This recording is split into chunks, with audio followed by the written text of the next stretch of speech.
มาเบิ่งพี่น้องมื้อนี้ก็สาวพรก็ตำอีกแล้วพี่น้องสิแม่นพากันมักตำพี่น้อง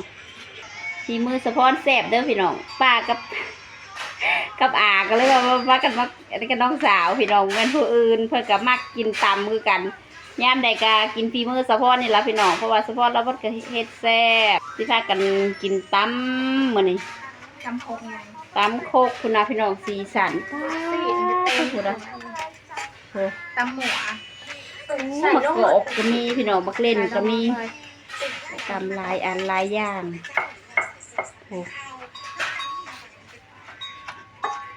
บรรยากาศมื้อนี้ก็สิบ่ได้อันนั้นปานใดพี่น้องมื้อนี้มันสิมืดมื้อนี้เนาะมันบ่ได้แดด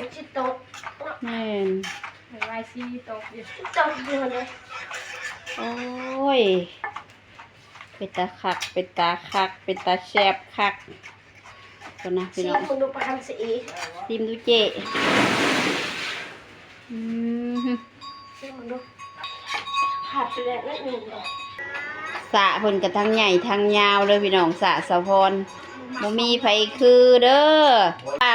มักทั้งใหญ่ทั้งยาวเลยนะเบิ่งตรงบาดตำหุ่งก็เป็นตาสีแซ่บชิมดูประคันสีพอหรอบ่ชิมอะไรป่ะชิมสุดเจ้าแซ่บป้าก็แซ่บโอเคนำกันหั่นล่ะชิมโลด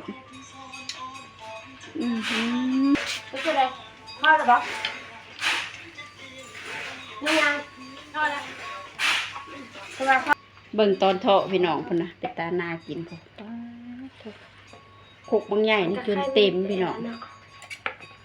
ฝีมือสะพอนล้วนๆพี่น้องพุ่นนะเป็นตาสีแซ่บเป็นตาสีแซ่บคักเขาไปถึงขายปีกายตำหูเลยเลยคอยยางแล้วคอยไปตำเอาเองคอยเขาขายในเฮือนคอยเด้เปิดร้านค้าเด็กขายเด็กโอ้ประกันสีโบมันไผ่กระมักประเภทนี้เนาะมันว่าได้ต่ำนี่มักว่าลูกซองลูกสิ่งก็เล็กหน่อยไปเขาจะไปตะกะเสาประมาณ8 โมงเขาไปเลยไปลงลินน่ะมันมีหัวยักษ์มันจะปิ้งชิ้นขายเดี๋ยวจะค่อยสิไปขายเครื่องเด้อสะพรเดี๋ยวจะค่อยสิไปขายเครื่องไปขายโหลดขายเรื่องกันนี่แหละขายโหลดขายเบียร์ขายเงินสิมากินตามยูเฮิร์นสะพรพี่น้องมันนี่แม่ป้ากับมากินยูเฮิร์นเพิ่นเด้อมันนี่ยูเฮิร์นสะพรพี่น้องพากันมาตำหมักหุ้งพี่น้องสะพรตำให้กินอีกแล้ว